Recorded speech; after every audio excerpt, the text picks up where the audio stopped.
மகாநதி அடுத்த வர எபிசோடில் பார்த்தீங்க அப்படின்னா வெண்ணிலா பண்ண பிரச்சனைனால விஜயை வந்து போலீஸ் ஸ்டேஷனுக்கு கூட்டிகிட்டு போயிடுவாங்க. அங்கே கூட்டிகிட்டு போயிட்டு இந்த மாதிரி அந்த பொண்ணுக்கு வந்து நியாயம் கிடைக்கணும், அவங்கள கல்யாணம் பண்ணிக்கோங்க அப்படின்னு சொல்லிட்டு எல்லாமே சொல்லிட்டுருக்க அந்த நேரத்தில் பார்த்தீங்க அப்படின்னா காவேரி வந்து போலீஸ் ஸ்டேஷனுக்கு விஜயை பார்க்கறதுக்காக வருவாங்க. அங்கே வந்துட்டு இருக்கும்போது பார்த்தீங்கன்னா அப்போதைக்கு வெண்ணிலாவும் உள்ளே வருவாங்க.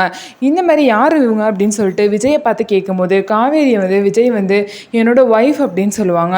உடனே வந்து பார்த்தீங்க அப்படின்னா வெண்ணிலா கான்ட்ராக்டே முடிஞ்சிருச்சு, இதில் நம்ம ஒய்ஃப்னு சொல்லிட்டு இருக்காங்க அப்படின்னு சொல்லிட்டு காவேரியை பார்த்து கேட்பாங்க. உடனே காவேரி வந்து வெண்ணிலா கிட்ட கான்ட்ராக்ட் பற்றி நீ பேசாத, நான் மட்டும்தான் விஜயோட ஒய்ஃபு, வேற யாரையும் அந்த இடத்துல வர விட மாட்டேன்னு சொல்லிட்டு வெண்ணிலா வந்து மூஞ்சில் அடிச்ச மாதிரி பேசிடுவாங்க.